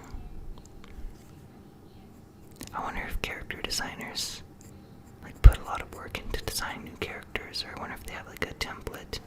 I mean, I know that like League of Legends does that a lot, where they have like a template for characters and then they kind of just change the template a little bit.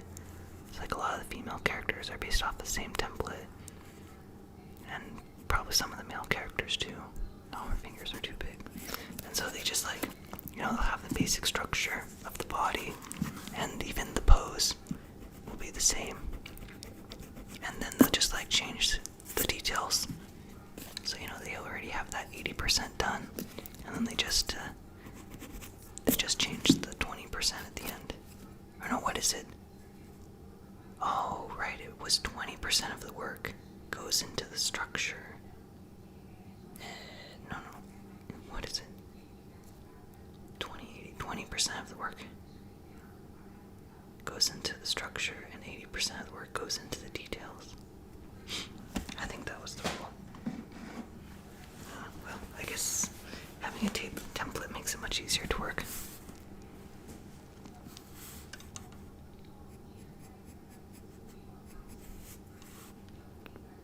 Okay, let's see here.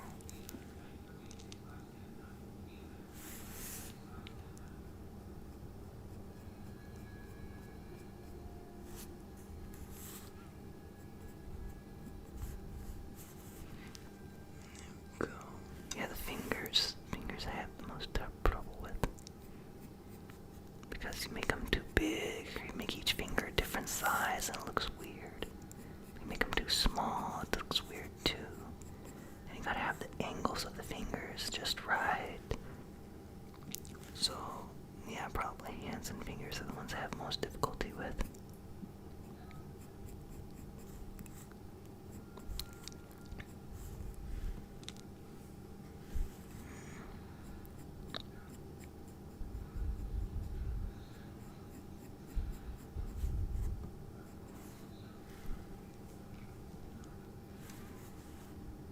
Oh well, we're just gonna do what we can.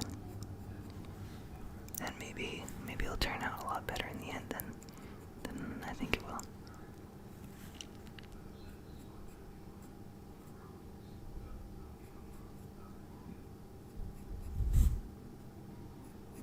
Or not.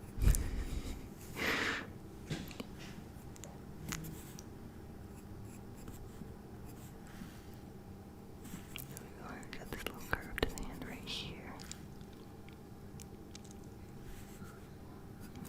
You know what? I can go back and fix it later. But if I have the basic structure of where the hand should be, then that helps me to get the dress and the other details in place.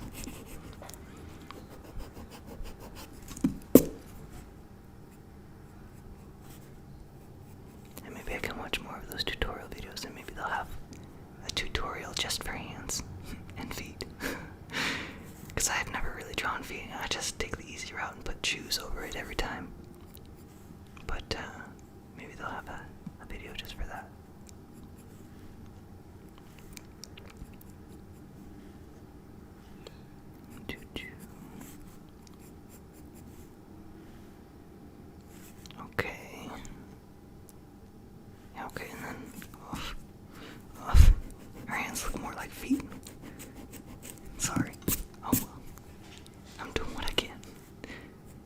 gonna focus too much on it, 80% of the work is in the details. And, yeah, let's just keep going with the structure then. Oh, these are curved because she's kind of holding her robe a little bit right here. Yeah. And then her robe kind of just like, she has one of those like robes that has the giant bell shaped arms. Belle Granelle. Sorry, that's what popped into my head.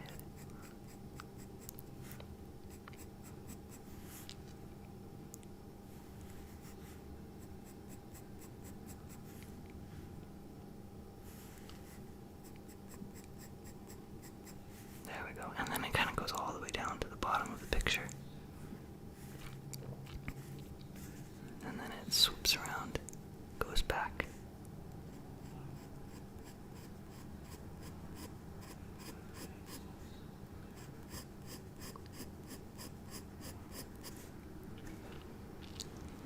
And her arm is more going to be out this way, I suppose. But let's go ahead and swoop this over. Yeah, there we go.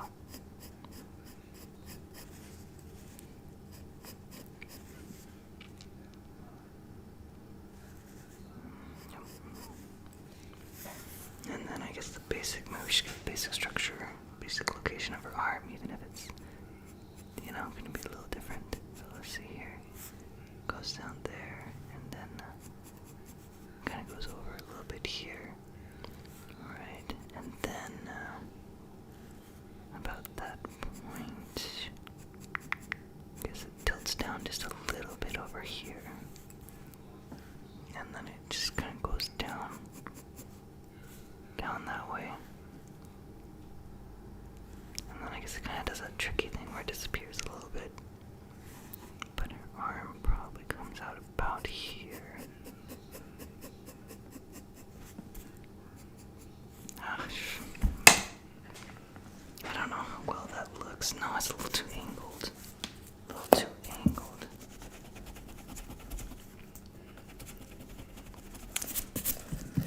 Yeah, it's a little too angled. Okay, let's go straight down.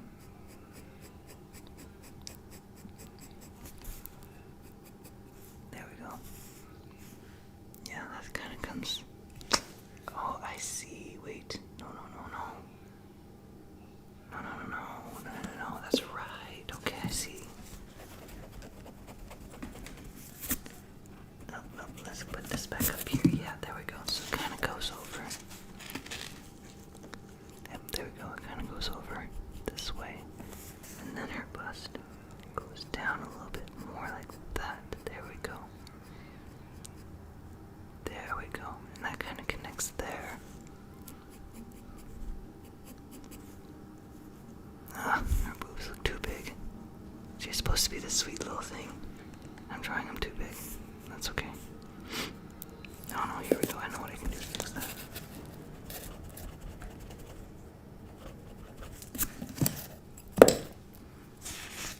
Okay, let's see this. Her torso is just going to go out a little bit more like that. Yeah, there we go. And bring her arm over a bit more. There we go. That looks better. There we go. Okay. Sorry, didn't mean to scare you guys. If that noise scared you. Okay, there. That looks much better. Okay. Down. Okay, good. It's looking good. And she has this thing here, and it kind of goes over. And then it kind of has her little mark for her elbow here, I suppose. I don't know if that's exactly the right spot, but let's go with that right there. We can change it later if we want to. Bring it up. Bring it up this way here, because this is going to be her arm. It's more of a straight arm here. And then, it looks like it's way too out. Doesn't look quite right. Maybe I should just focus on it from up here. Yeah, her shoulder kind of comes over here. she has this like poof in the dress right here. Yeah, the poof kind of hides the little. Yeah, but I'm gonna draw it. Oh. Her shoulder shouldn't be that big.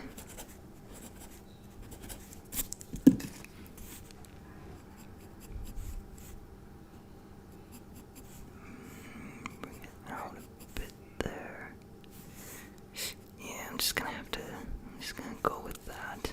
I'm just gonna say that that's where her arm turns and goes down. There we go. I think that looks good.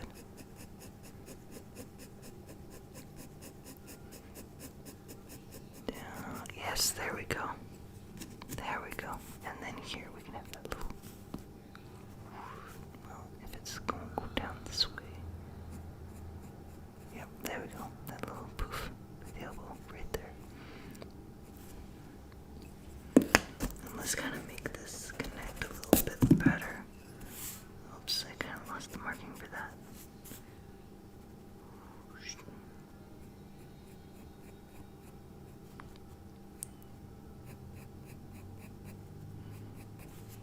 There we go. That's looking good. That's looking much better. And then, let's see here. And then the thing comes over this way here. And then it kind of goes just down and hides her arm inside there. And then I kind of want to match the flowiness. You know, give that real angelic vibe to it. All the way, yeah, let's go all the way down. There we go.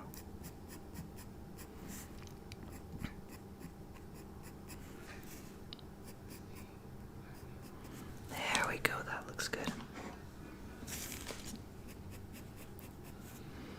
Alright, I like it. I mean, the hands could use some work, but you know, I like the other thing. And then we can kind of cover things here with her hair a bit. So it's a little, you know, less noticeable how defined it is.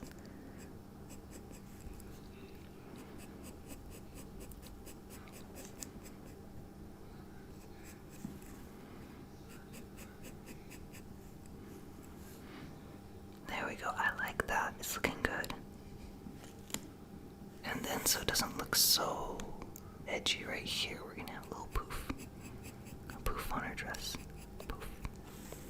And it's gonna kind of come down here. And then she has like a little armband. And so boom, it's gonna go right there.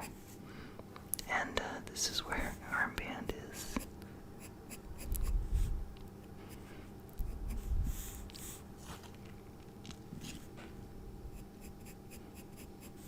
Right here. And then do I put a little bit of oh, I see. Okay, well, let's put some hair right here. There. Oh, that makes it look a little bit.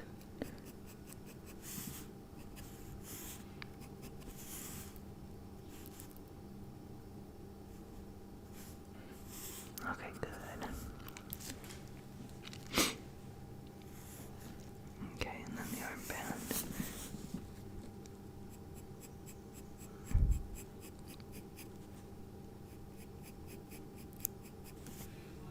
Okay. Yeah, that's good. And then a little cross goes across here.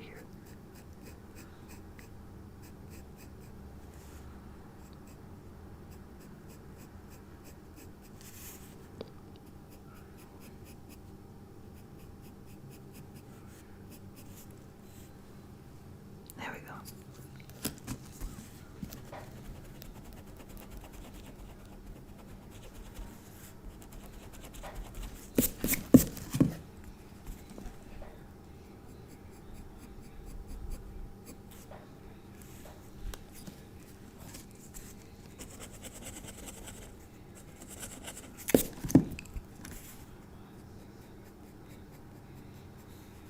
There we go.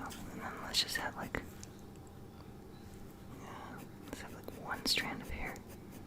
It kind of goes right across here. Give it a little curve to it. That way it doesn't look like this blank and empty space. Yeah, hopefully it doesn't look too weird with the strand of hair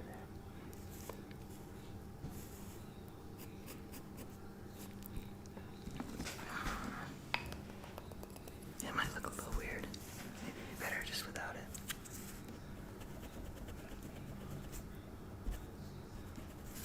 Yeah, there we go. Let's just leave it like that. It's not bad. There, that's good. I'm liking it. It's looking good.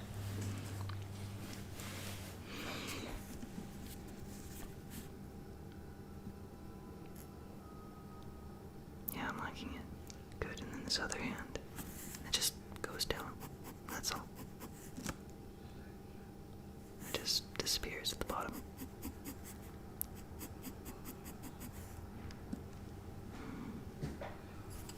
I guess it's more angled. This arm's so down.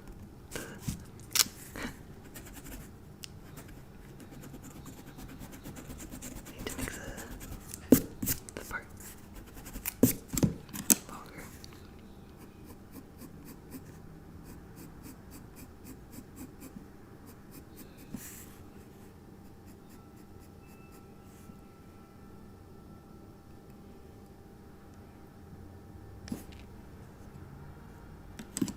I don't want to do it too long, but maybe a little bit longer.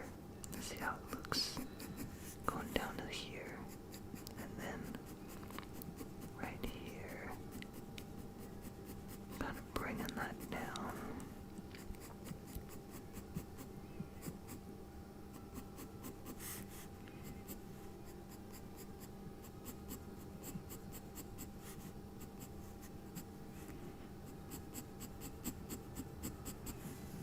She's got real skinny arms. I don't know if that looks well. We can add a little poof to the dress.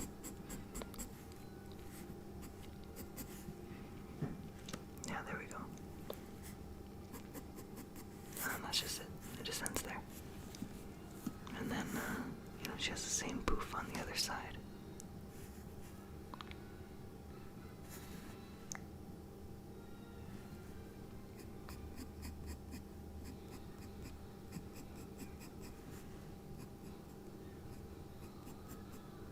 Put her wings kind of there, so let's just boom, just like that, a little bit of a poof. And this hair goes over that poof. So, I don't have to emphasize it too much. There we go. Oh, that's right. So, the hair kind of goes there, but actually no, it's going behind her poof. It's going behind, so we're gonna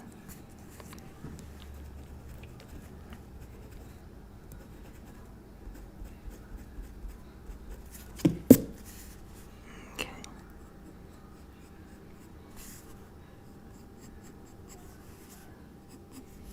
There we go. Poof kind of goes down a bit, and then right here it poofs out a little bit more. And then her armband is right there. Too much, maybe. Yeah, there's just a little bit of a poof there. There we go.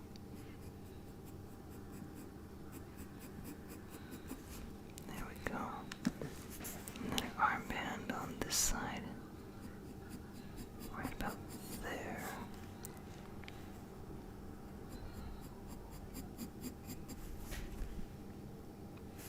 Now they're just completely straight from the armband down.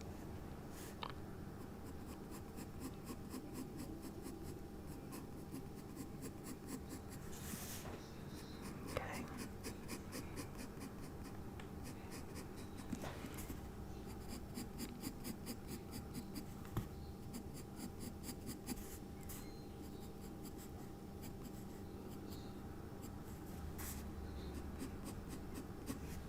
Yeah, there we go.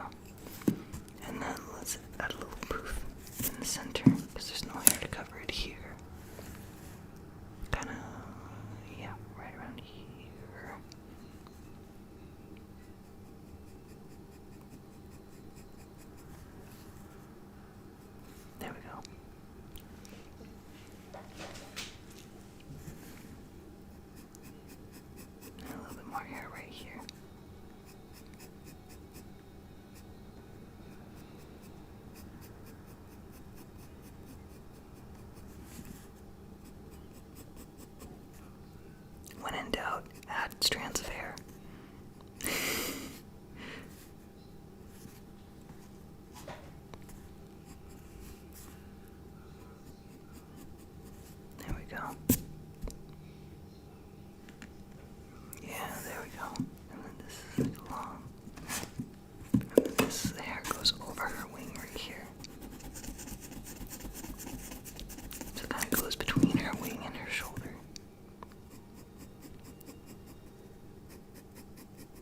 Down this way here. Yeah, there we go. Yeah, already just that little line there makes the hair look much more better. Much better.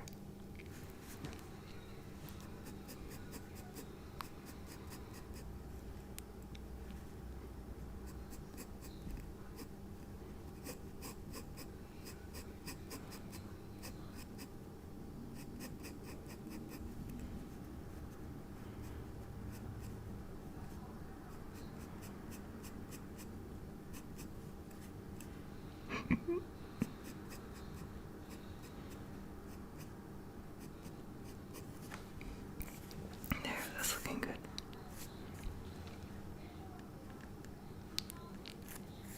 Comes down here, and then just this whole thing is just gonna be this gorgeous. Well, it's drawing, but if it was real, if it was a real person, it would just be this gorgeous flowing hair right here.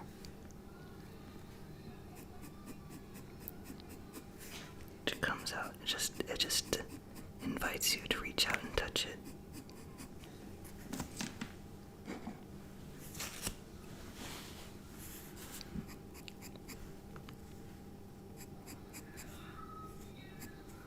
Of course, don't grab people's hair without their permission. But you know what I mean. It's just that hair that you see, and it's like, oh, that's beautiful. I just want to run my fingers through it.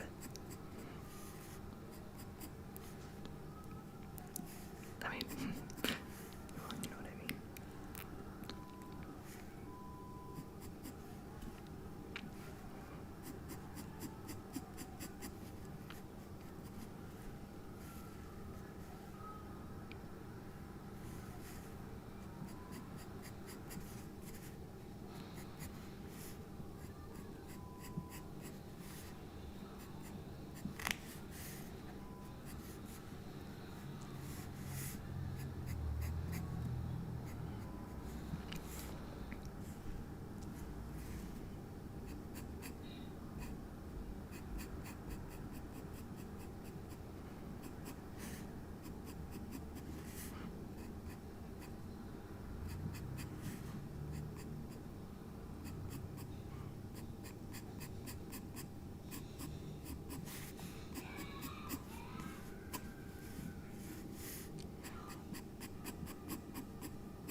I'm just doing sketch right now, so I'm not gonna draw it, but you know, you can imagine it's just like this beautiful golden hair.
arm doesn't seem quite right. I know. I could probably stop, but I just want to make it look a little bit better if I can.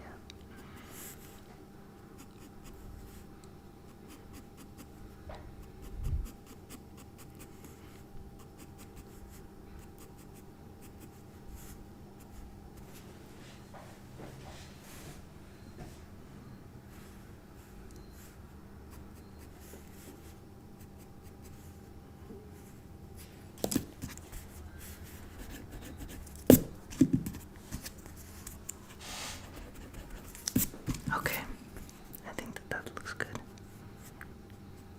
And she has these large sleeves, so that's gonna explain if this forearm looks a little bit bigger than the base of the arm.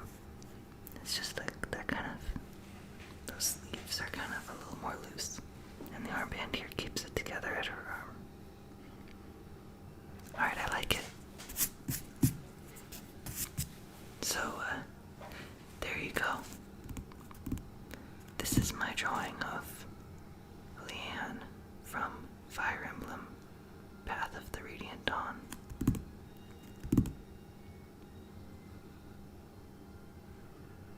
Wait, was it Path of the Radiant Dawn? Or is that the second one that comes after? Well, this is from Fire Emblem. This is Leanne. I hope you enjoyed. And, hope you guys enjoy the rest of your day or have a good night's sleep. Thank you.